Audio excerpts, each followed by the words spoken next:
Hello, chart watchers, and welcome to this Wednesday, August 22nd Market Watchers Live show with your hosts, Tom Bowley and Erin Swinland. For those of you joining us for the first time today, welcome to the show. And for our regulars, welcome back. Well, today, after a pretty nice day yesterday, we see the Dow Jones Industrial Average currently near the flat line, down 5 points. The S&P 500 up 4 points. The NASDAQ performing pretty well today, up 34 points, and again, nearing the 7,900 level where we've seen some overhead resistance. The Russell 2000 continues into record territory, up another 3.3 points today to 1721. 10-year Treasury yield under a little pressure, testing the July low down near the 2.80% area. It is down 2 basis points to 2.82 right now. Volatility, after surging a little bit at the open, has moved back down and is currently at about a week and a half low near 12. The XLE energy, top performing sector so far today, up 1.4%. Back up, closing in on gap resistance and its overhead moving averages. The XLY, consumer discretionary, continuing its breakout yesterday to an all-time high, continuing to push higher today. The technology group strengthening today, still a little bit of work to do to clear the July high. American Express, the best performer in the Dow today, up a little over $1, up to 106.15. It is continuing a breakout that it saw and enjoyed yesterday. Lowe's and Target both came out with very strong earnings reports, and you can see both getting positive reactions on Wall Street today. Okay, that is a quick update. We are middle of the week, Erin. Markets are looking pretty good, although the S&P still battles the overhead resistance. We actually have a poll up for everybody to see whether or not we think the bearish month of September could be bullish. But what do you think? Oh, what do I think? I believe that we're going to break out. I think everything's still looking pretty positive. And, you know, those small caps certainly are leading. And I'm wondering if they won't be, you know, show some leadership as far as the rest of the indexes are concerned. NASDAQ is the only one that's got me a little bit. Technology is still just not showing what I'd like to see it doing. Yeah, technology's just been consolidating. I mean, it's nothing bad going on. It just was leading for a while, and it's kind of given up that leadership role here over the past 4 or 5 weeks. And as a result, I mean, I guess the good news for the market is that money is finding its way in other areas, and that's what's holding the market up and actually trying to lift us to new all-time highs, which we did see on the Russell 2000 yesterday. So anyhow, we got a lot to go over. I tell you, today, if you like the individual stocks and you like seeing a lot of individual stocks and charts and what we think about them, today is your day. I'm going to let Erin go over it, but we got a lot of charts for you today. Indeed. Yes, we were going over what we wanted to cover, and yes, a lot of them. We have Bill Shelby coming in tomorrow. He's going to talk to us about using the ATR on your charts and what that actually is, average to true range, of course. Everything stock charts. Greg Schnell's coming in to talk to us on Friday. And then happy to report that my dad, Carl Swinland, will be with us next Wednesday. So looking forward to having him back on the show. Julius will be guest hosting on Thursday and Friday while Tom is enjoying the festivities of his daughter's wedding. Very exciting. Today's agenda, though, like we were saying, chart breakouts. We're going to show you what our favorite looking chart breakouts are. Of course, we've had a lot.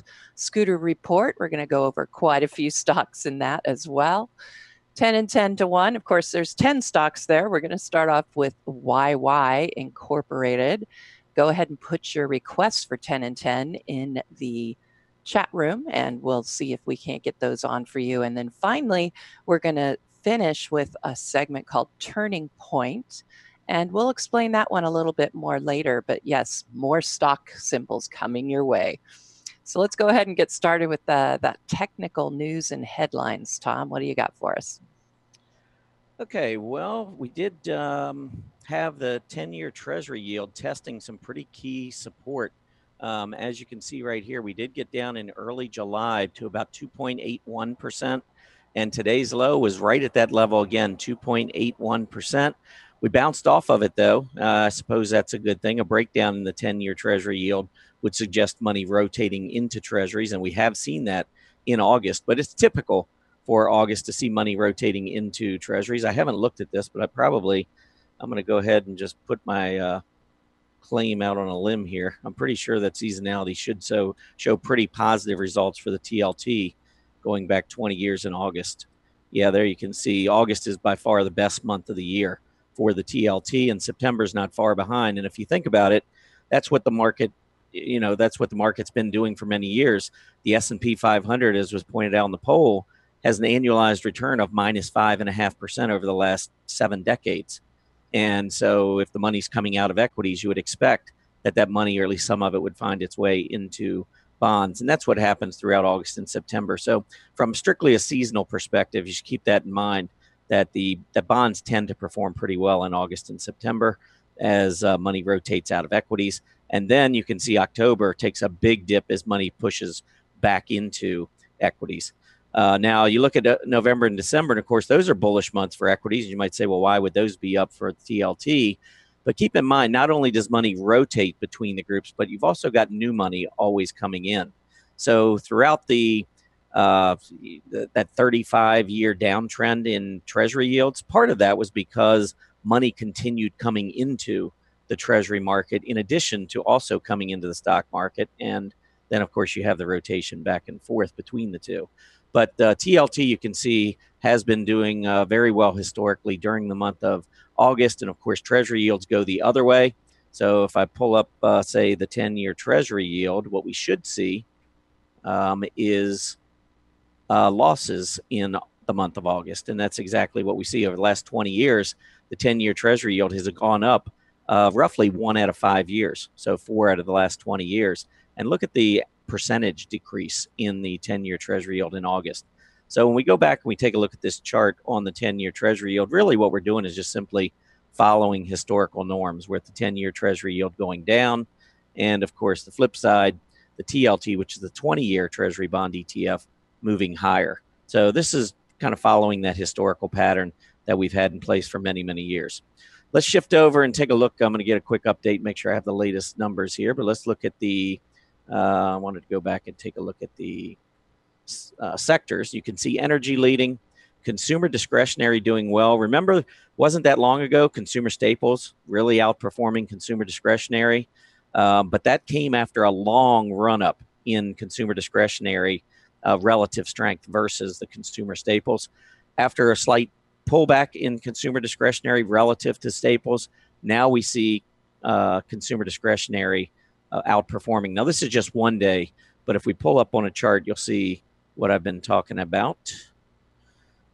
I'm going to pull it up, but I want to take a look. Let's go back the last couple of years, and let's get rid of the candlestick chart, and let's see what this looks like. And so what you can see is that the XLY, XLP continues to trend higher. Yes, we've gone through a period of sideways, maybe even a little bit of down action. After we moved up back in late 2016, you can see we actually went sideways for quite some time before consumer discretionary really outperformed consumer staples over about a 9-month period heading into early June of 2018. Since then, we've been pulling back, but just like a stock needs a break from time to time, I think also relative strength needs a break from time to time. So the last 6 to 8 weeks, we've been sideways consolidating with maybe with a little slight downtrend in play. But over the past week or so, you can see that this ratio has begun to pick back up again to the upside. Whether or not we can make a breakout of this downtrend line remains to be seen. But what we are seeing is solid performance from the consumer discretionary industry groups recently. So if we pull up the cyclicals and we take a look, now this gives us a daily look at the industry groups within consumer discretionary. And you can see today, home improvement doing very well. Yesterday it was home builders, but you can see home construction is actually down today. We could then change this from an intraday, which just tells us what's going on today, pull up 1 week. So if you want to see what's going on in the consumer discretionary space over the past week, look at apparel retailers, absolutely flying. And if we click on apparel retailers, we can look at the percentage moves. Nordstrom's been the biggest mover, up 18% in the last week. But you've got a number of other stocks that have been doing extremely well also. And then finally, what you can do is simply sort these by scooter rank. So if you want to get a little bit maybe bigger picture as to which stocks within the apparel retailers have really been doing well and which ones rank the best relative to their peers, the scooter is a great way to do that. So you've got Steinmart, which is leading. Notice the 3 of the top 4 are small cap companies. Erin mentioned it earlier. We've been talking about it on the show quite a bit. Small cap has been outperforming.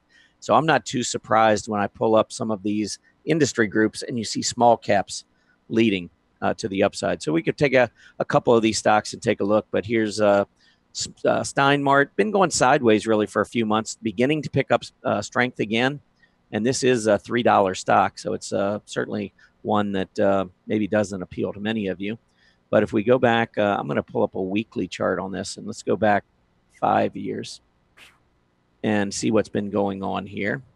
And you can see why the scooter would be so strong. The stock was down, I don't know, probably 50 cents back in February and hit $4 by May. That's about an 8-bagger in 3 months. Pulled back, hit that rising 20-week moving average, and now is starting to strengthen again. So, when you look at the scooter rank, it's not just what's been going on recently, but you need to go back because some of the weighting is based on medium and longer term factors as well. So it's not just what's been happening the last couple of weeks, but we really need to see the separation of price versus its moving averages from a longer term perspective. Okay, let's go back. And I wanted to go back into this. And let's take a look. This is intraday. Now I'm going to pull up 1 month because we've talked about some strengthening that we've seen in consumer discretionary. Look at the retailers in the number 2 spot, number 4 spot, also footwear in the number 3 spot. You can see how the retailers have been performing so strong. I wanted to show you the XRT. The XRT recently just broke out again. The PPO is strengthening. We're seeing accelerating momentum to the upside. What the PPO, if you're not familiar with it, what it's telling us is the difference between the 12-period EMA and the 26-period EMA. You can see that up in here, this upper left-hand parenthetical notation next to the PPO. But it's expressed in percentage terms. The MACD is expressed in dollar terms. That's the difference between the MACD and the PPO. But what this is telling me is that when the PPO got back down close to the 0 line, we had both our 12-day and 26-day exponential moving averages that were almost the same. And so when you go through a period of consolidation, that's what happens. We kind of move into that sideways consolidation zone. And as a result, the PPO normally unwinds from being somewhat overbought back to a more palatable area. I like the center line in an uptrending stock. Here we got the center line, got a bullish reversing candle right near some key support, right on the 50-day moving average, and now we started to accelerate on the XRT. Very bullish action, in my opinion. Indeed. Let's take a look at a couple of these earnings reports that came out. Target came out with great news. You can see the gap up. I don't like the way it's trading so far today. We'll see whether or not we finish strong. But if we finish with a black candle off an uptrend, I would expect maybe we'll go back down and fill the gap. Another one to take a look at is, what was my other one? Lowe's was another one that came out. Lowe's came out with pretty good news. And after moving higher and kind of being in this flag or maybe an ascending triangle, equal highs, higher lows, call it what you want. But we did get a breakout, and look at the volume coming in. Very, very strong action in Lowe's. So if you want to know why home improvement's doing well today, really don't have to look much further than Lowe's. One other stock I wanted to mention before we get into upgrades and downgrades, that is Pure Storage. They came out, they reported revenues of $309 million, market only expecting $301 million. And then they turned profitable, actually making a penny per share. Doesn't seem like much, but the market was expecting a loss of 6 cents. So they turned profitable ahead of schedule, and the stock getting a huge response to the upside. Look at the volume coming in on this stock. Currently 11 million shares. We're not even the halfway point of the day. Getting a breakout, and the stock up 17.26% on the day so far. All right, we got a few upgrades and downgrades. So, Erin, why don't you go over those with everyone? All right, let's take a look. All right, 3 downgrades, 2 upgrades. Let's go ahead and start with some of these downgrades. All right, we have Finisar Corp, FNSR. It was downgraded from an outperform to a perform. I think this one actually might have some possibility. And the reason I say is even though we did get a little bit of a breakdown back below what was overhead resistance, I think there is that opportunity here to maybe bounce off that 20-day EMA. Going from an outperform to a perform isn't horrible. So I think there might be a little bit of opportunity on this one. Starbucks was downgraded from an overweight to a neutral. I'm not liking the Starbucks chart. I don't know about you, Tom, but we hit this overhead resistance, which was very key. Look at this support. It was support back here earlier in the year, and resistance back here late last year. And we got right back up to it after that terrible drop. I think that was on earnings. And now we're pulling back. There's a couple of possibilities of goodness left here, though. The 20-day EMA is just about ready to pop up above that 50-day EMA, and that would give me an intermediate term trend model buy signal. But I would really want to see it hold that 50-20 area, which of course it would need to if you want to keep that trend model buy signal in place should we get it.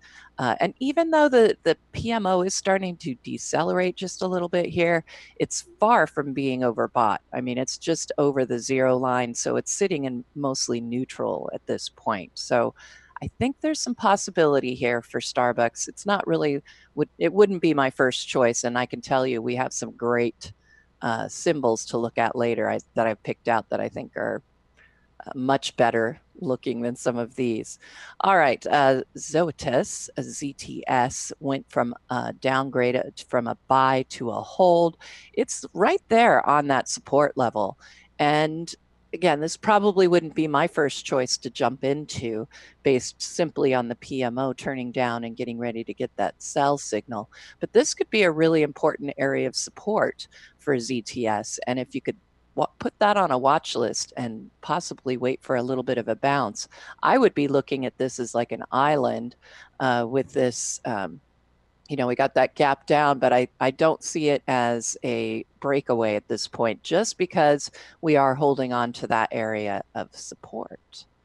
All right, let's look at a couple of the upgrades. Landstar system. This one went from a perform to an outperform, and what a beautiful chart this one is. This one I think we could have done in our chart breakouts, Tom. This looks pretty tasty. What we have here is a PMO that is on the rise, and we got the breakout just above that overhead resistance that we've been seeing lately in earlier August, as well as back here in June. And I would look at this as a cup with a little bit of a handle here, and now we're getting that breakout. So I think this one could certainly run. I'll go over those last two upgrades with you, and then we'll move into the chart breakouts. Okay, so first is LSTR. I know Erin was talking about LSTR. I agree with her. I think that this breakout could be very significant. Let's see how we finish. We could get a false breakout. We have a black candle right now. But prior to this breakout, we had a straight up move, sideways consolidation, and then this breakout. That's a flag pattern, and the volume is pretty good for this stock so far today. Again, we're not near the halfway point of the day yet. So it looks like we're probably on pace to do maybe 400,000 to 500,000 shares. And when you look across the bottom on the volume, that's a pretty good level. I'm going to stretch this out instead of just doing 6 months. Let me do a year and 6 months, and you'll get a much better picture here of this sideways consolidation that we've seen throughout 2018. On the 6-month chart, didn't look that impressive. But when you look at a longer-term chart, we really have an uptrend followed by a period of consolidation. And if we can finish strong today on LSTR, then I think things could be looking up for the stock. I think the PPO looks good. So LSTR, I think, is a pretty interesting candidate. MELI, this is Mercado Libre. And you can see this one was upgraded. It came down, tested an area of a breakout. You see all these tops down here at about 315. See this bottom down here between 315 and 320. I could draw a line right through here and look at where we reversed right about 315, started moving higher. Now we've got to get through 340 where we had a double bottom breakdown recently. Also look at the 20-day moving average there. So I think we're in a trading range right now on MELI. So the upgrade certainly helped today. The volume trends have started to look a little bit better over the past several weeks, but I'd like to see a close over that 20-day moving average to give me the confidence that maybe we're going to go test the 380, 390 level. So in the meantime, I think, again, just kind of watch that trading range. A break below 315 to me would be not so good. Okay, let's go ahead and move on. I don't know. Do we have Erin back? All right, sounds like maybe we don't. So let me go ahead and move into the chart breakouts for today. I've got a number of them, so I'll go ahead and get started. First, let's take a look at VIAV.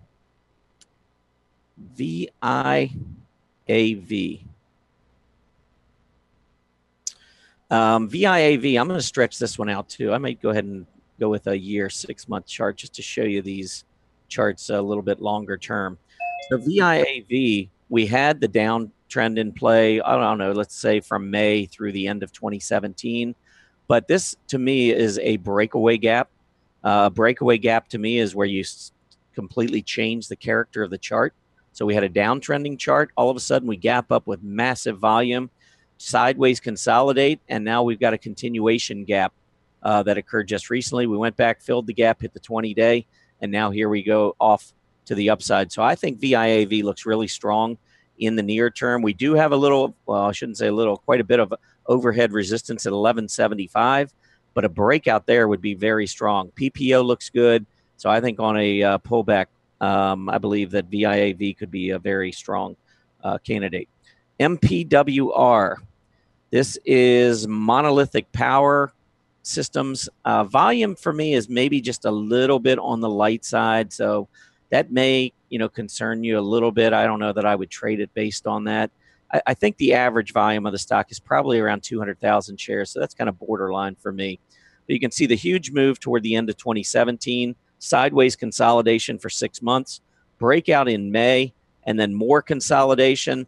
You can almost look at this as maybe an inverse head and shoulder pattern where we got the left shoulder end of June, early July, went back up, tested the high, came back down a slightly lower low to put in the inverse head, back up to test the neckline, pull back to hit the moving averages, and then a breakout. If there's one negative on this chart, I'd like to have seen more volume. I'd be very convinced if we were getting volume. We saw maybe just a slight increase yesterday on this breakout, not a whole lot more today. And so the volume is the part. It is a breakout in terms of price, but the volume would maybe have me a little bit concerned on MPWR. Olli, OLLI. Hey, Tom, I'm actually back, just so you know. Okay. Yeah, that's good to get you back, but I've got a few more. Yeah. Excuse me? Finish up, yes. I just want to let you know I'm here. Okay. OLLI, you can see sideways consolidation. After trying to make a breakout here in June, look at that PPO, negative divergence, went sideways for a while, actually went all the way back down to test maybe almost the breakout level in May, but it has certainly strengthened again, and you can see the PPO accelerating, volume starting to pick back up. I think this breakout looks really good, and it's in a nice area of the market. Carbonite, CARB. This is another one that's sideways consolidated after a nice uptrend, and you can see currently making the breakout. What I would be careful about, this could be a breakout or it could be a false breakout. Anytime you're in the midst of a breakout off of a strong uptrend like this and we're overbought, be careful if we reverse back down. That would be a sign to me maybe of a short-term top. But with the PPO accelerating, even if we short-term top, I think a pullback down maybe to the 39 area is about as much as I would expect in terms of downside action. ERI. This is in the gambling space, El Dorado Resorts, and I know gambling stocks have not been performing well, but check this chart out. It's been moving up, big gap up back in April, sideways consolidation, and then just recently, look at the volume coming in as it makes the breakout. PPO strong, I think ERI, nice breakout here. Crocs. Crocs has been can be pretty volatile from time to time, but after moving higher, I see an ascending triangle where you've got equal highs coming across, higher lows, and the breakout. And this time you do see that confirming volume on the breakout. So I think a pullback anywhere in the 19s, but especially if it got down closer to that rising 20-day moving average, that'll be over 19 shortly. A pullback here, maybe 4 or 5%, would be pretty enticing on Crocs. AVT, I'm going to go to a weekly chart here. You can see clearly the breakout above the double top from March and then again in July. Big volume coming in to confirm this. Let's stretch it out here to a weekly chart. And you will see that there was a late 2016 high. We have not had a weekly close over 47, or we didn't until last week. And the volume, although it has maybe been drifting a little bit lower, we still have a few days, 2.5 days for this week. Let's see where we are, but it looks like volume is going to be pretty strong. A breakout above 50 would be really big. And I'm going to show you a long-term 10-year chart here. But look at all this sideways consolidation, 4 or 5 years worth. So AVT, I think a breakout above 50 would be something certainly to keep in mind and to watch closely. And then the last one I have is ESRX. This is Express Scripts. And after downtrending for a couple of years, you can see we did make that breakout on some decent volume at the end of 2017. And after consolidation, we are breaking out again. Watch 95. That's going to be a very interesting level of resistance based on the 2015 high. Here we are 3 years later trying to get back up and test that 95 area. I expect we're going to go up there, maybe pull back after that, but a breakout eventually above 95 would be extremely bullish. So in chart breakouts, what do you have, Erin? All right, let's try this again. Sorry about that. Okay, I actually have quite a few. I think I got about 8 of them, so I'm going to go through all of them as I can. And I have already pre-marked them up. All right, so these, I found some great breakouts. I was really excited actually about some of the possibilities here.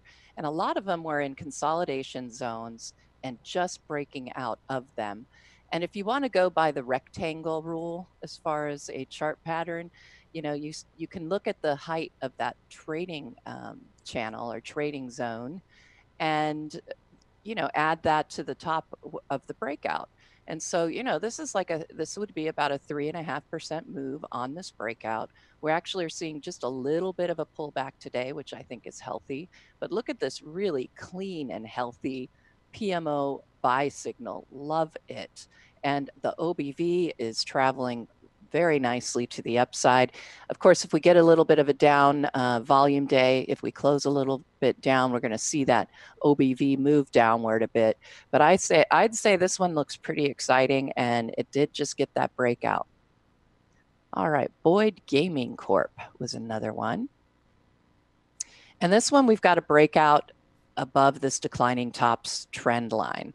And while trend lines aren't typically, you know, your breakout points or your breakdown, you know, I don't generally trade necessarily off of those. I did like this breakout from there. And we are sitting in the middle of a trading channel that I think has still got some room to run. But we could even see it move up higher and test this you know, high that we had back in February, March. And so I like the looks of this. We've got the PMO buy signal. And with that breakout, I think this one looks pretty tasty as well. I'm not thrilled with the OBV, but it did, you know, it was confirming this downtrend that we were in.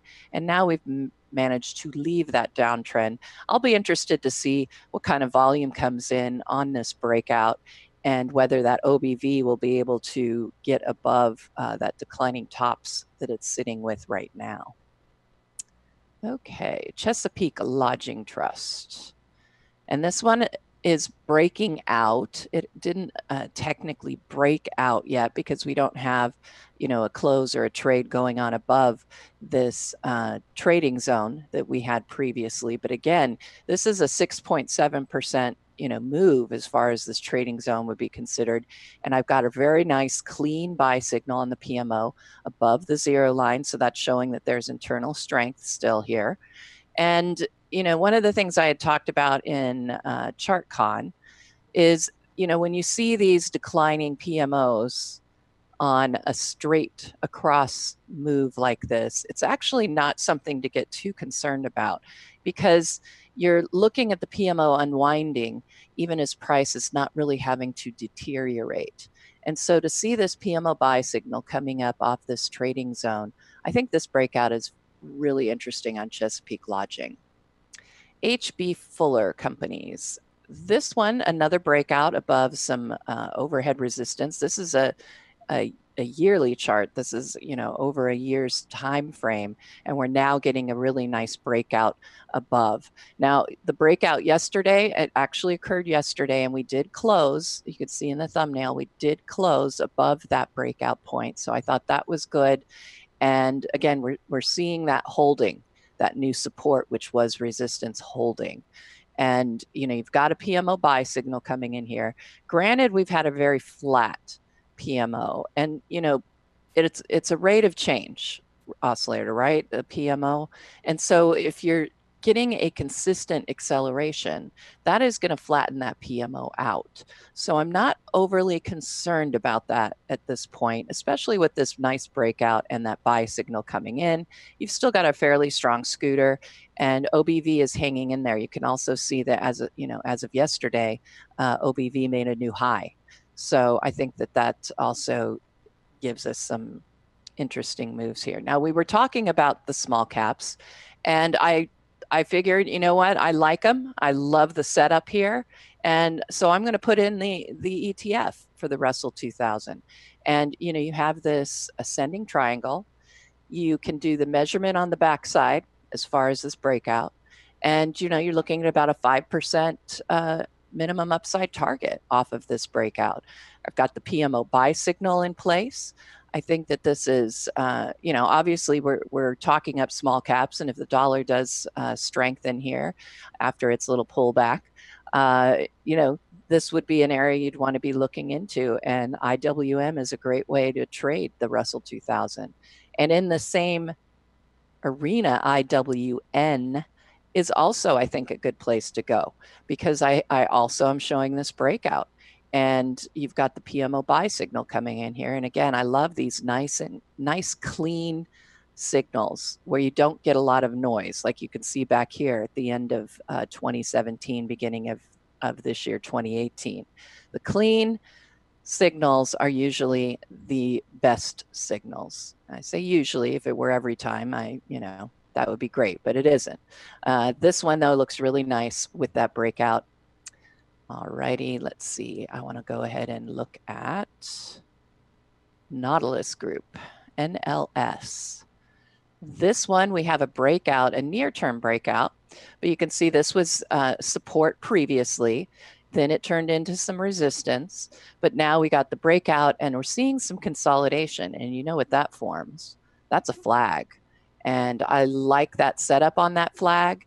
So I would be looking for a move about the size of that flag, right? $13.50 to about $15. It's a $1.50 move if we get that break above 15. So you're looking at a $16.50 minimum upside target, and that puts us very close to what we had previously back here in June. So I think this one also has some room to run.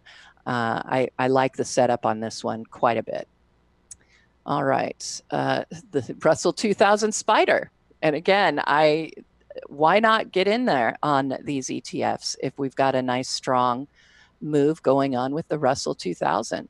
And here's that similar setup with the ascending triangle, and I like it. So we're getting even a little bit of a pullback toward that breakout area with that nice clean PMO buy signal. So I think there's some great setups here. These aren't Monday setups, of course, it's Wednesday, but I think these breakouts really have some excellent potential going in. So I would say breakouts, we had a lot of great ones to look at. I'm sorry, I missed part of the first one with my internet crashing there. But there you go. Those are the symbols. And this, of course, this summary chart will be in the Market Watchers live recap. So you can go back and look at these and mark them up yourself. Sounds good. Yeah, there were a number of really good stocks in there. Of course, with the S&P 500 nearing a breakout level, and we got the Russell 2000, as you mentioned, so many areas of small caps breaking out. There were a lot to choose from. Absolutely. As we went through. And for those who are momentum players, I mean, I really enjoy playing the breakouts. If I catch them right at the breakout level, if I'm a little late to the party, then I try not to chase, because as soon as I chase, then they're going to come back and test their breakout level. So I normally would wait and try and get them on a test of support, but still great, some great stocks in there and ETFs to consider. Yep, I think so. Okay, we're going to move on to the scooter reports. And if you haven't had enough individual stocks just yet, we're going to give you some more. That's right. So would you like to start it, Erin? Or I will go ahead and get it started. all right, sounds good. And this is sort of what I would say a real-time look at the scooter report, because I haven't actually looked at the exact symbols that I'm going to look at, but this is a great way to find some interesting moves and interesting symbols using just right off of the member homepage, the scooter report you can get there. And you can get it for large, mid, small, you can go on through here. So I thought I would look at the technical rankings here on the member homepage and show you how you can use it to see which are the biggest movers, and maybe looking at the charts in candle glance, you might find possible potential candidates that are increasing in their technical ranking, which means they're relatively becoming stronger amongst their peers. So let's go ahead and look at, you can do the top 10, the low 10 in the large cap universe, as we call it, top up and top down. Well, I'm looking, we're in a bull market situation. I'm not going to be looking for, necessarily to bottom fish. So I'm going to look at what the top up ones are doing, and we'll go through just a few. I'm going to start with the large cap. And like I said, I just think candle glance is invaluable. And actually, I think I'm going to do this where I have a candle glance that makes more sense for me. And if you do want to, adjust your candle glance from, what you normally would get, just go ahead and set up that chart style and save it as candle glance.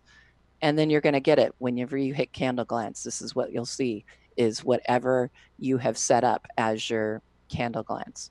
So what I wanted to do was I wanted to look at the top 10, the big scooter movers, and just see if there are any interesting charts based on what I'm seeing with my PMO, maybe with a chart pattern and that sort of thing.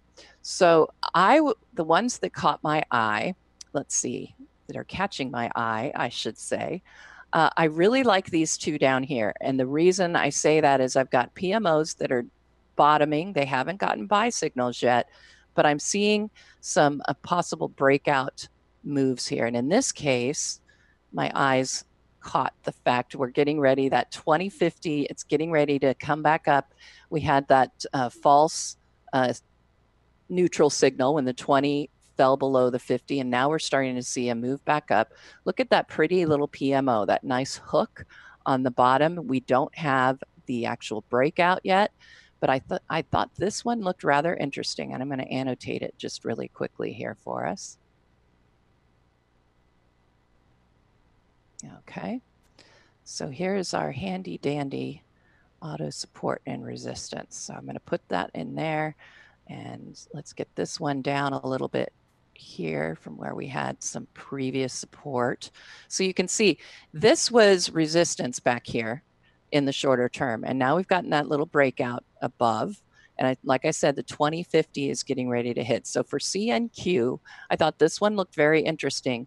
And you can see we're getting that big scooter move. It doesn't look like much right now in the chart, but I think that's actually helpful, because when we look at some of these others that we had, we have these huge breakouts, for example, lows, and you talked about that one earlier, Tom.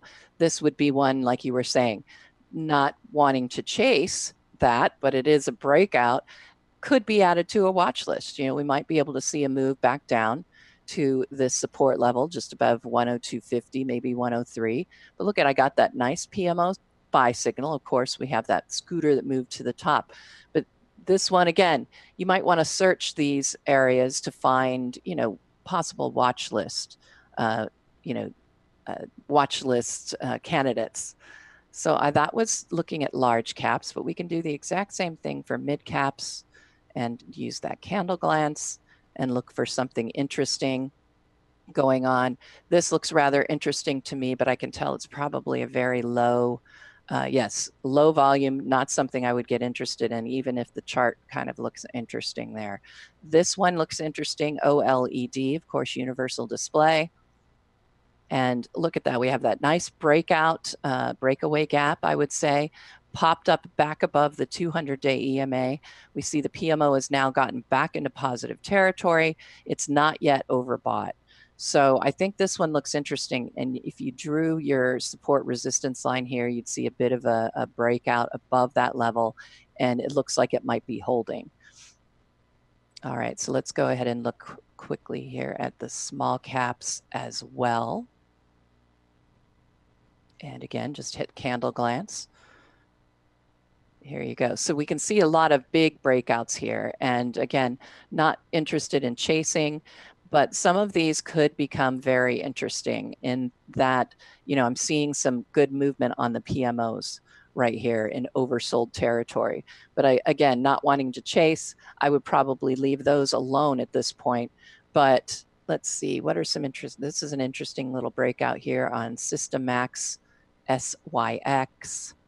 And again, a little bit low on the volume, but a nice little breakout here above that area of short-term overhead resistance that you can see that came in back here in June and got the breakout. It is pulling back on that breakout, and we can see it's turned the PMO up just above the zero line. So I think that is also very, looks pretty interesting there. Let's see, what other ones catch my eye here?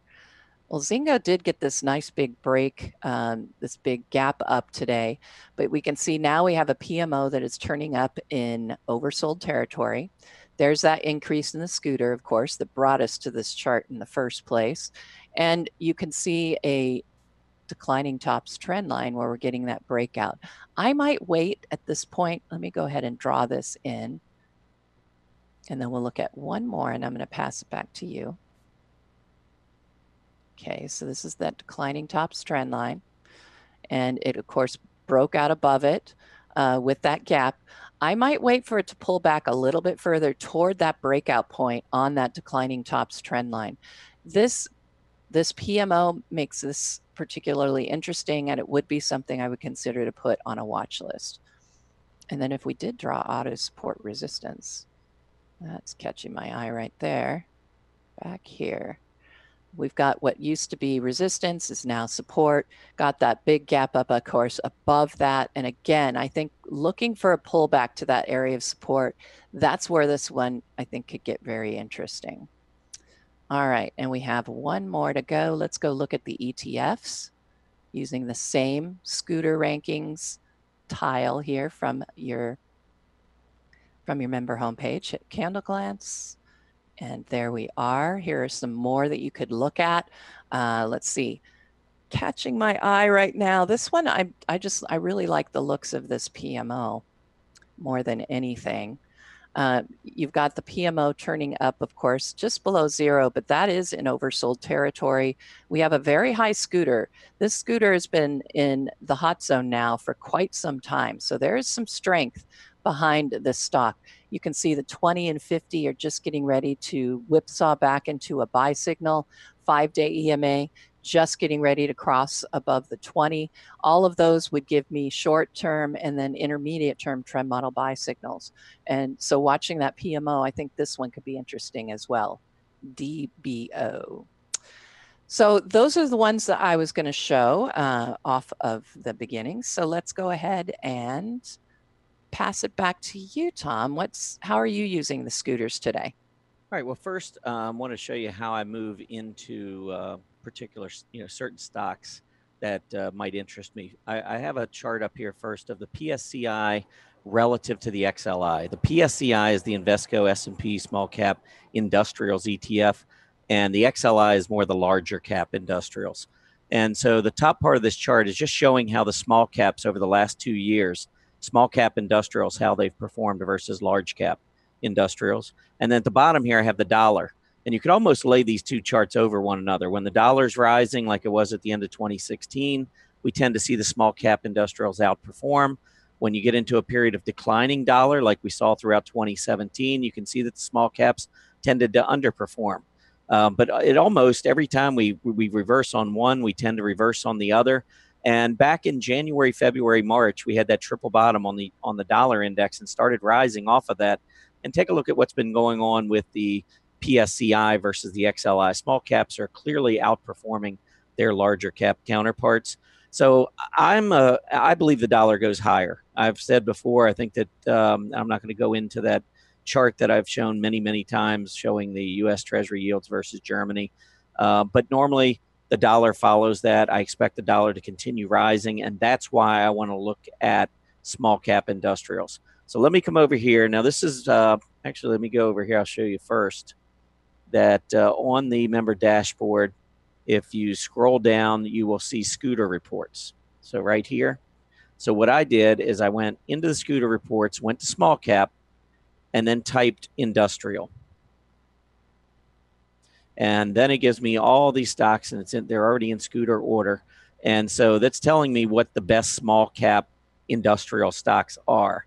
Now, some of these have already run quite a bit. So I was actually looking from the 90 level down. I mean, anything above 70 really starts to get my attention on the scooter. So if I believe the dollar goes higher and small cap industrials outperform large cap industrials, then this is a group that I might want to zero in and try to find some stocks. Now, as I go down the list, I can see the volume here, and some of these are not going to interest me because, I mean, you see 6,200 shares here on PTSI. I'm looking for at least probably 100,000 shares. We're at about the halfway point of the day. And then I'll pull those up. But I wanted to go over a few of them. The first one that caught my attention was KBR. This is in heavy construction. And KBR continues. I mean, you can see it's been continually moving higher. It just broke out above the 20 and a half level. It's gone up to almost 21 and a half. I think we can get this maybe on a reversal, but I would be looking probably around 2030, 2040 as we approach the rising 20-day moving average. That's where we've had some pretty good bounces off the stock in the last couple of months. So this is one that is ranked pretty high in scooter. It's been performing well. I love the volume coming in late July on this push to the upside, flag formation, and a breakout. Probably could have used a little bit more volume on the breakout, but I think overall this is a pretty nice looking chart.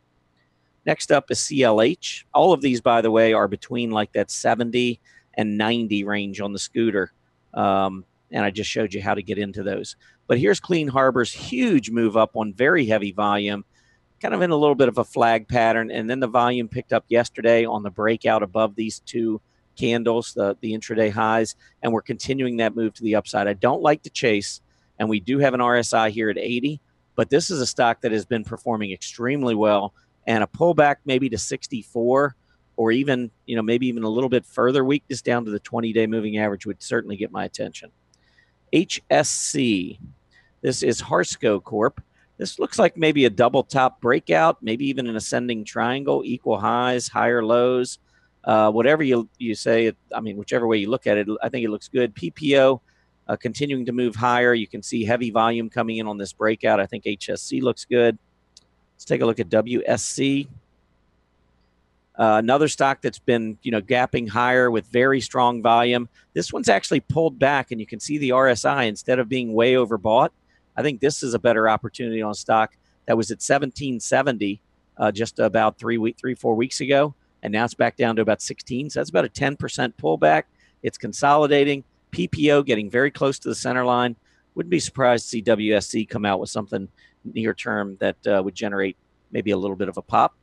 GNRC, last three real quick. GNRC trying to make the breakout here above this top. You can see the volume has really been pouring in. And you can look at these charts in general and just see that these are stocks that continue to uptrend and outperform the overall market. And if you're trying to outperform the benchmark S&P 500, you want to find stocks that are outperforming. Site, I was a little concerned about volume, although now that I'm looking at it, maybe not quite so much. But Site has this triple top coming across here, rising lows, maybe another ascending triangle type pattern.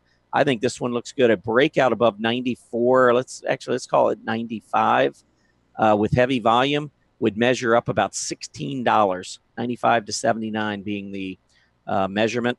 You tack that on a breakout, that would be up over 110. So SITE looks good. And then the last one, STAG, Stag, which is Stag Industrial, made the breakout recently. Notice the PPO coming off this center line test just as we were testing the 50-day moving average.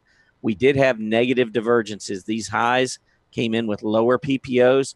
I look for center line tests. I look for the PPO center line test and the 50-day test. We got that, and we've started to move higher again. Pretty good volume, especially on the recent breakout. So I think this pullback as we get closer to the 20-day moving average looks interesting. So those were the stocks I had for the Scooter report. Here is your summary of all the stocks that we just covered. Indeed. And that's a lot of individual stocks, but we're not done because we still got 10 in 10 and Turning Point still to go. I know. This is a lot of fun. I like looking at lots of symbols. Of course, we do that every morning in our pre-show prep, but to be able to share so many has been a lot of fun. All right, so let's go ahead and I'll share what we have as far as our requests go on the 10 and 10. I've actually got them all ready in here. You know, I think that the RRG is interesting. They're about half of them, it looks like, are turning down, though, and moving in that a southwest direction when we want northeast. But I think there are some interesting ones in here. And then if you go by sector, certainly the interest right now is cyclicals, healthcare, and look at the technology requests here. So not a place I'm really looking at these days, but we'll have to take a peek at some of those and see what we get. So our first one, of course, is going to be YY. So I'll let you get on to that. And don't forget to like those symbols in the chat room because the most popular will be the next one we do. Okay, well, that's a good question. If you were looking to buy this stock, it would be YY. Because you look at the stock after topping back in January, not only did it top in terms of absolute performance, but if you look relative to software, it also topped. So as software kept moving higher, the YY relative to its software peers began moving lower. And you can see the volume coming in to support many of these drops to the downside. I mean, there have been multiple occasions where YY has suggested that you not get involved in the stock. And I think recently we just got the latest. A huge gap down, very heavy volume. I think I've highlighted with a little bit of a rectangle area here, this red shaded area. I think that's where maybe on a bounce we could go, but I wouldn't be in it on the long side because I don't know that we're going to get up there. And I would rather be in a stock that I feel more comfortable about that's actually one of the leaders instead of one of the laggards. Take a look where we are on a relative chart, relative to the software group. It is currently at a 52-week low. You can see relative to the S&P. Again, if you're trying to outperform the S&P 500 and you own YY, it's an uphill battle. And finally, down at the bottom, this is how software has been performing relative to the S&P. This is the part that really gets frustrating as a trader. When you're in a good area, but you don't have the right stock, and this is a great chart, and I'll scroll down here. You can quickly take a look at how the indicators and all are set up. You can come back and look at the recording later if you'd like. But I think this is a great way to look at a chart just to get a sense of, are you investing in leaders or are you investing in hopes that you're going to get a rally? And I know some of you maybe are value investors and maybe you see more value in stocks like this. I'm a momentum trader and I don't want any part of a stock like this. So I don't like it. I think on to the upside, you might have a little bit more room back to about 81 initially to test the bottom of gap resistance. But if we were to get there, I would be a seller. Okay. And our most popular in the chat room is one you may have heard of, Intel, INTC. Yeah, I've heard of it. I believe one of those chip stocks. Let's take a look. Still continues in a downtrend. I'm going to go a little bit further out here on Intel so we can see support levels. So this is a year and 6 months, but here's a stock that's downtrending below the 20-day. You can see the heavy volume on the gaps. They go back, fail at the 20, and then we move back lower. I would be watching. I think that the current level, or actually maybe just below the current level, 46 is definitely an area I'd be watching. You don't want to see another breakdown here. So let's watch 46 to the downside. To the upside, probably just that reaction high around 50. So I think we're in a trading range for now, but I'm not a fan of Intel. I think there are much better options. AMD has been a much better performer recently than Intel. Okay. Let's go into an ETF. the Internet Index Fund, FDN. All right, I think we're consolidating. I mean, there might be some look at this and see a head and shoulder pattern, and there is a head and shoulder pattern in play. So let's first just show that.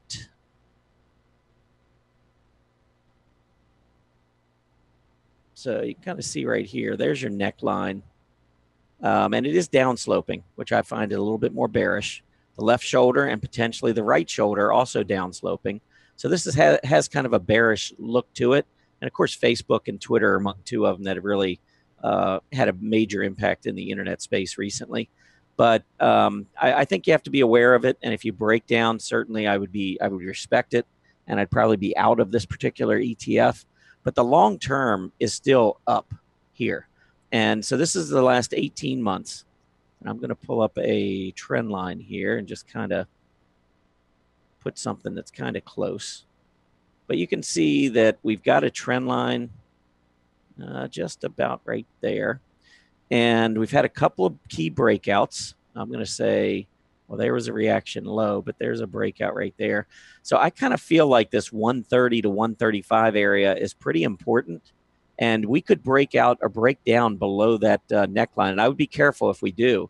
But if you see a breakdown below the neckline and then a rally back up above it, I think that could be a sign of some accumulation in this particular ETF. So I've got mixed feelings. I like other areas of technology and certainly other areas of the market. Right now, I think internet is maybe I would be cautious at best right now. Okay. Let's see, let's do, this one looked interesting. CHAD, China A-Shares Bear Fund. Well, China market's been going down, so it certainly makes sense that this would be going higher. It's a one-time fund. I'm not even familiar with this, but so I guess it's essentially trying to track just being bearish or just being short the Shanghai index. I'm assuming it's Shanghai. I'm not even positive. I'm assuming that CSI is China Shanghai index. Mm-hmm. But anyway, it has moved up. It's come back down to a key support level. It's in an uptrend. I'm not a huge fan of trading international stocks, but I do like U.S. stocks relative to foreign stocks for a number of reasons. But so based on that alone, I would probably be more bearish the China market than bullish, but I wouldn't be necessarily trading this. So let me just annotate real quick a couple of key areas to watch. I think probably the reaction low that we saw off of this high, because we're going up here, down, up. There's a reaction low. Here's a new high.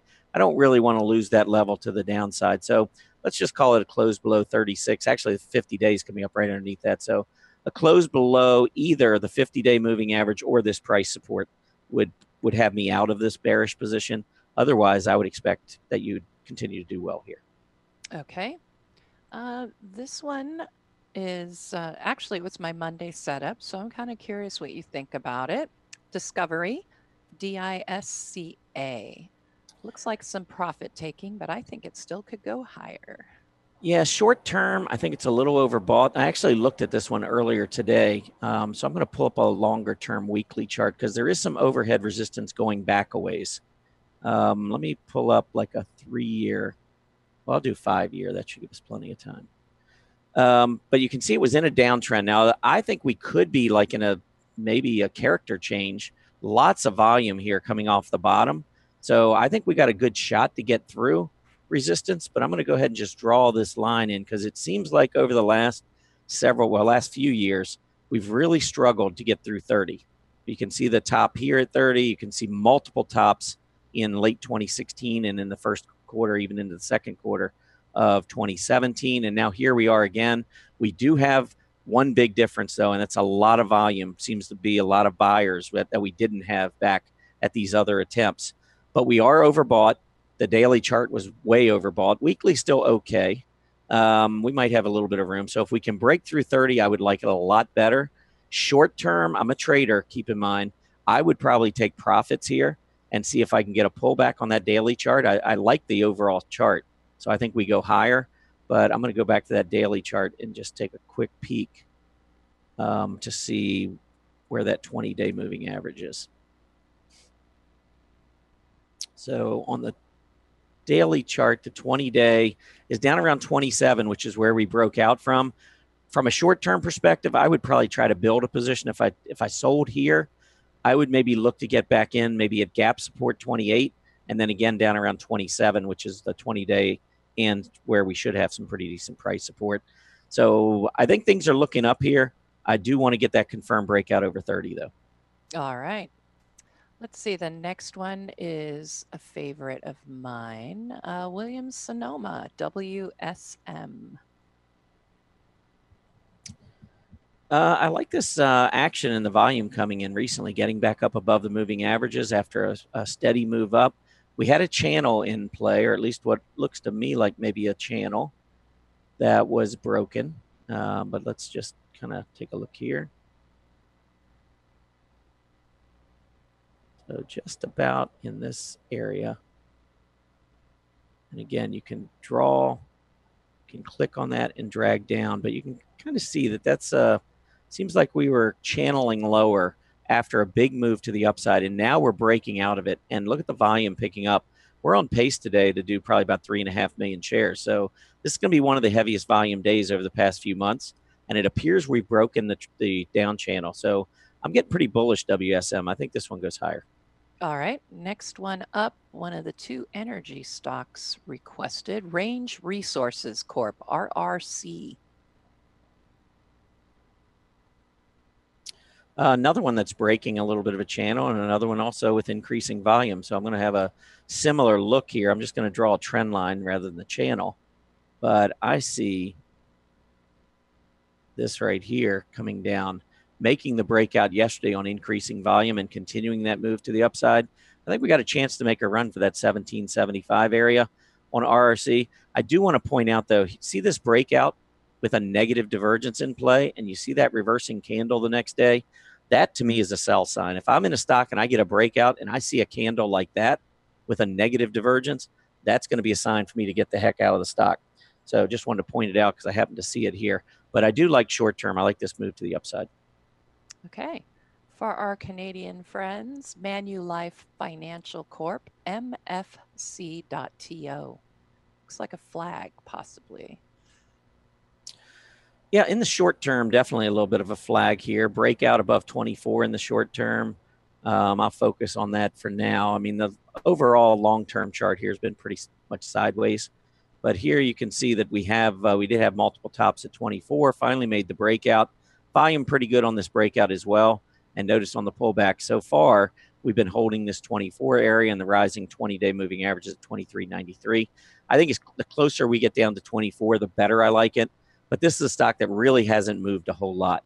So we're talking maybe lows of 23 and highs of 25 over the past several months. So it's, and even at 24, from a longer term perspective, we're sitting in the middle of the range.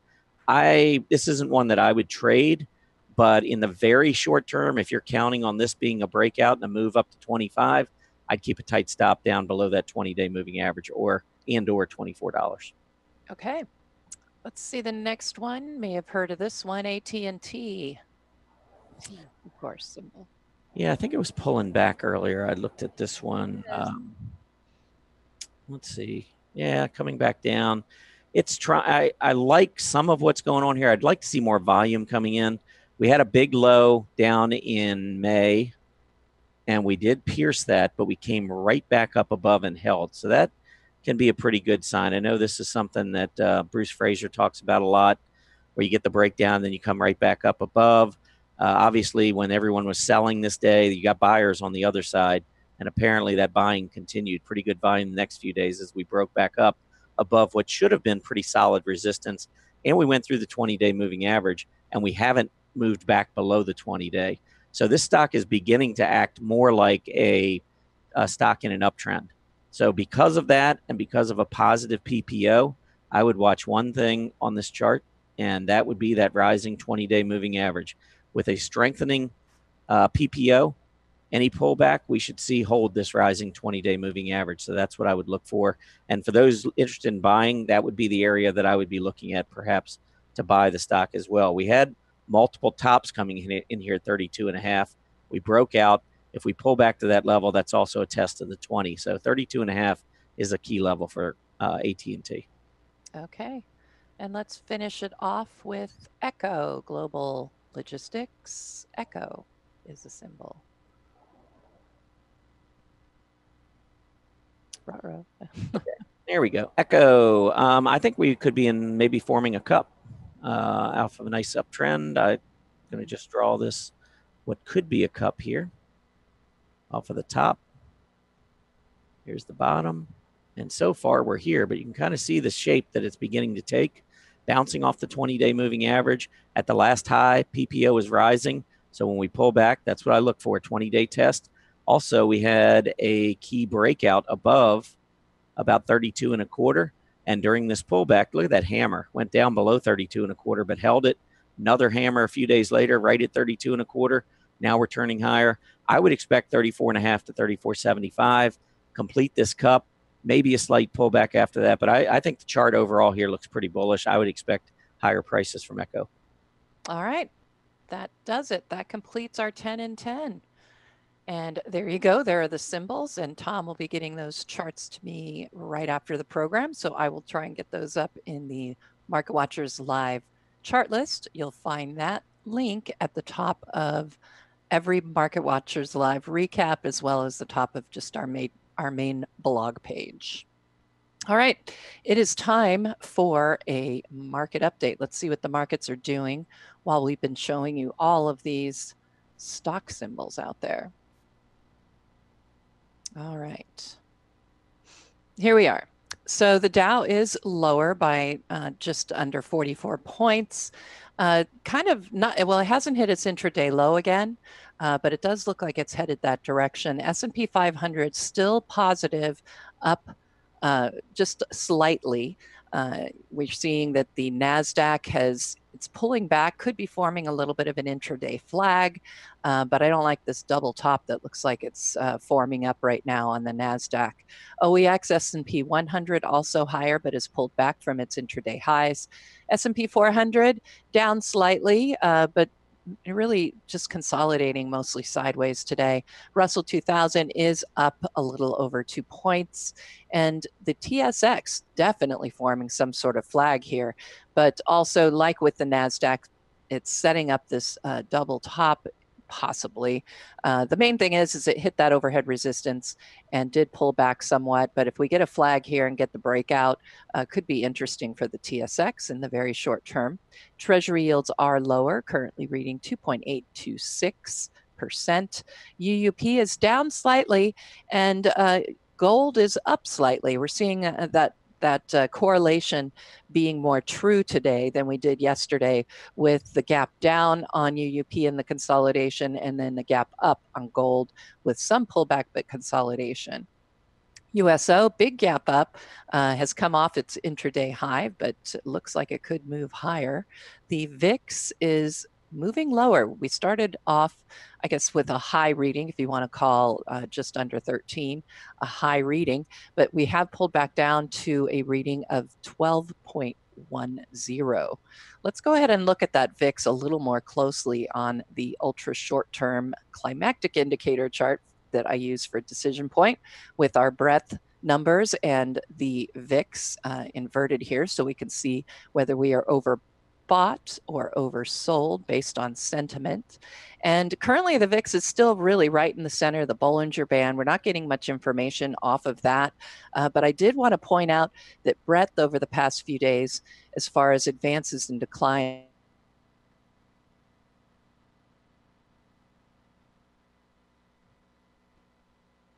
Okay, I think we may have lost Erin, but I have a chart. I could pull up the VIX as well. I don't use the inverted chart, but let me go ahead and show you the VIX. And you can see the kind of 6-month chart here where we've been drifting lower. I think just looking at this chart, since we had all, and I'll go back a little further so we can get that January. Let's go 1 year. But this will give you that, keep everything in perspective. Here was that spike in volatility, all the nervousness we saw in the market. And then we had the huge move back down in the VIX. And it's just been a couple of pops. So the market gets a little bit of nerves, their nerves rattling a little bit. The VIX moves to the upside, accompanies a slight move to the downside in the S&P 500, and then just continues moving a bit lower. So I think with the volatility index being in a downtrend overall, I think that is long-term bullish for the market. As I've pointed out before, the last two bear markets started with a VIX above 17. Started. So it wasn't like the VIX was at 10 and then we had a move down to start the bear market and the VIX went above 17. The market was already somewhat nervous and anticipating the bear market. So I feel pretty good when we get a volatility index down at this level. I think that is consistent with bull market conditions and rules. And so I would still look for continuing movement to the upside given the volatility index. I did have one other chart that I wanted to show you, and that was, or not really a chart, but I wanted to show you, if you go into the member dashboard, and actually I'll come into this again. If you go into the member dashboard and on the left-hand side over here, scroll down to sector summary and pull this up, and then click on Scooter. It defaults to whatever groups are performing best today. But if you click on Scooter, I know Erin earlier was talking about technology and the fact that it's kind of pulled back a little bit. Technology used to have the high Scooter rank. It's still pretty good, still sitting up at 81. And we know internet stocks have really struggled, especially with Facebook and Twitter and their earnings debacle last month. But overall, it's still pretty good relative to the other sectors. But the healthcare group did make a breakout. And I thought this was somewhat interesting that healthcare is outperforming even consumer discretionary. We're seeing all areas of healthcare performing pretty well. And I think if we go back over the last month, you can see pharma's doing very well, up over 10%, healthcare 6.5%, but all the areas are positive. If we go back even 3 months, you can see some pretty strong movement in the healthcare stocks. And that's how you get to a Scooter rank of 91 and leading all the other sectors. So healthcare, we don't talk about a lot on here, but this is a group clearly that is attracting a lot of money. We've seen Eli Lilly break out. We've seen Merck, Pfizer, many of those pharmas, those big pharmas, make huge runs of late. And that is what's contributing to some great outperformance within the pharmas over the past few months. Okay, let's get into our final segment today. And that is going to be Turning Point. And Turning Point is a segment where Erin and I just look for critical junctures on a chart from a technical perspective. I might see a critical juncture and Erin may not. She may see a critical juncture. I may not. And each of you may do the same thing. Everybody looks at charts differently, but we're going to go over a handful of stocks that we think look like they could be at points. They could be making reversals or maybe getting close to reversals, something to look for. And so, Erin, if you're back, I'm going to let you take it away and start. But I'm thinking maybe we don't have her back. All right. Well, I can certainly start. Let me start by going over KSU. Now, KSU is a railroad, and you can take a look at this candle right here. I think I showed you earlier a stock when it made a breakout with a negative divergence and then had a reversing candle, how ugly it got pretty quickly. I think KSU is one of those stocks that we probably should be a little careful with right now. Now, today's candle is not final. It doesn't go final until 4 p.m. Eastern. So there's a chance maybe that we rally back up and we have some other sort of candle, maybe even move back to the high. Who knows? And that would be a completely different ballgame because on this latest breakout to the upside, volume is heavy. So while price action is showing slowing momentum, I would suggest volume is not showing slowing momentum. But I'm still going to react negatively to this bearish engulfing candle with a negative divergence in play. So I think KSU is one of these stocks that is at a very important turning point, potential turning point. So I'm going to pull up the relative chart here, and you can see Kansas City Southern Corp. This is a railroad.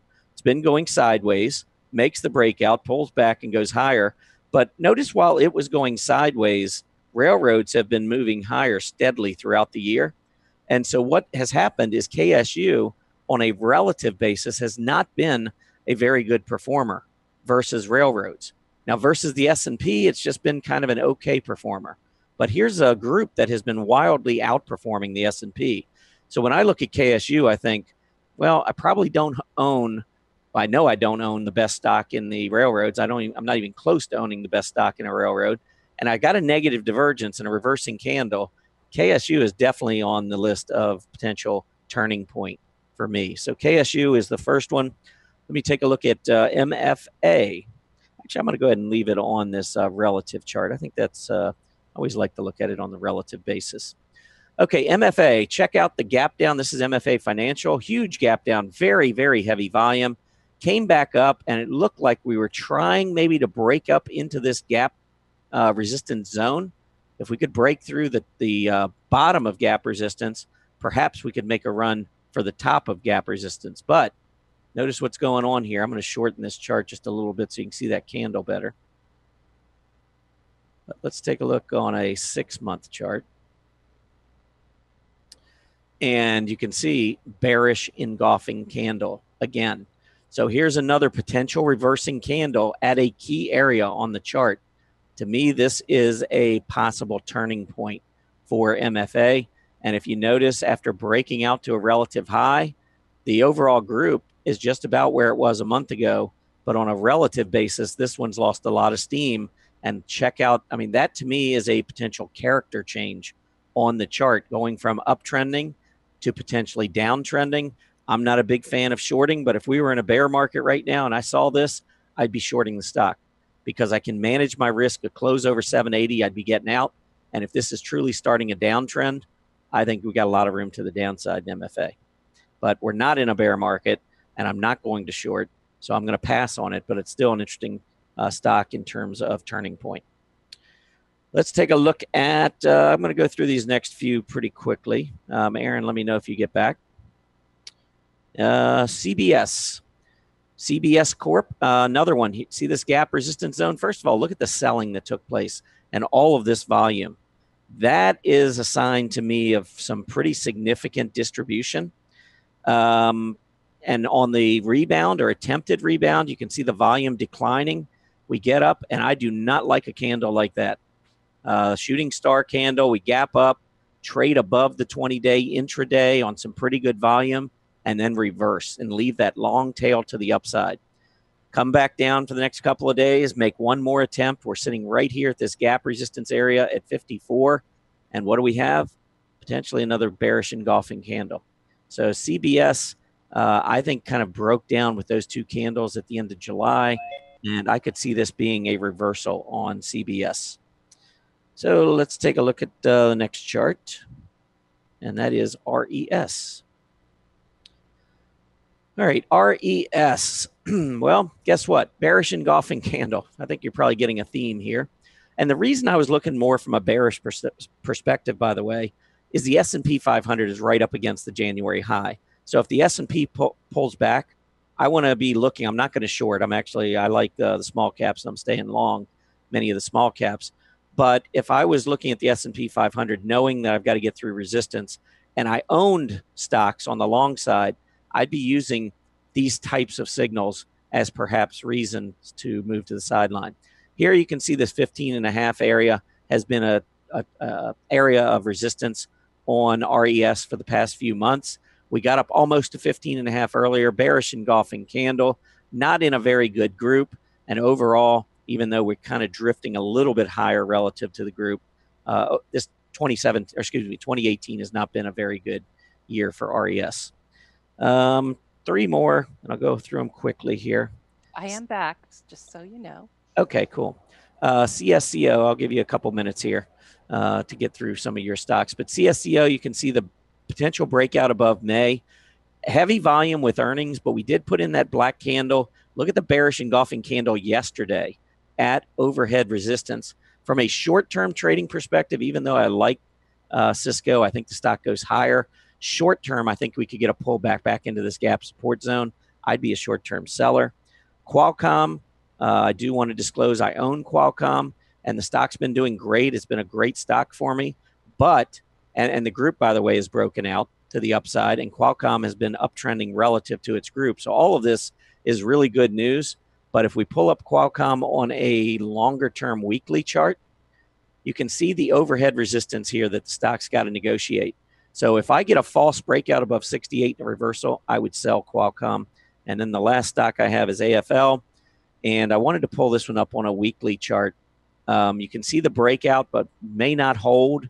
And let's take a look at the weekly chart, because this is, when we speak about turning points, when you're moving higher on a weekly chart and you roll over on the PPO and the volume starts to drift lower, that's not a good sign. That can be a turning point as well. And you can see what happened over the next several months. Really didn't want to own AFL, which is Aflac. Then we get into another uptrend, but here at the highs, check out what's going on. PPO reverses or moves lower while prices are trying to move higher. And eventually we get this pullback, and look at the PPO centerline tests that we get. Stock remains in an uptrend, but we go through periods where you don't want to own the stock because of those negative divergences. So sorry I didn't leave you a whole lot of time, Erin. I wasn't sure if you're going to be back in, but go ahead and take it away and go through whatever you can. Yeah, it's been a challenging morning as far as my connection is concerned. Somebody will be getting a nasty phone call later after the show. All right, so I was looking at ones that I was finding based on just turning PMOs, looking at coming off of some, very long-term support or hitting some resistance areas. This one I liked because I think it is at a turning point. When I see a PMO turning up like this in oversold territory, you can see the OBV is just getting ready to break above that declining tops trend line. So I see a possibility here on the upside to at least that 675 mark. This is a lower price stock, so you need to be aware of that. Maybe position size in a proper way as far as risk tolerance goes and risk aversion. But I think we could be at a turning point here as we break out above this declining tops trend line. All right, DEA, Easterly Government Properties. I like this because I'm looking at these EMAs. The 50 is just crossing above the 200. So this one is turning from a bearish configuration into a more bullish configuration. And I looked back here and I saw this area that did form support for a little while, and is where we're getting ready to have this bounce right off that 20-day EMA. Again, there's your intermediate term trend model buy signal where the 20 just crossed above the 50. So I thought this one might be at a turning point. DSP Group was another. Again, this is low volume. So one to be aware of. You can see it's been rather shaky. It is a lower price stock. So again, be aware. But you can see a short-term double bottom here that we got the move above. We got that breakout. You can see the 50-day EMA is just about ready to give us a buy signal as it crosses back above the 200. So I thought this one looked interesting, and we could be finally looking at it making a better breakout up toward the 1320, 1340 area. Smith and Nephew was another one that I was looking at. And this one we got a nice gap up.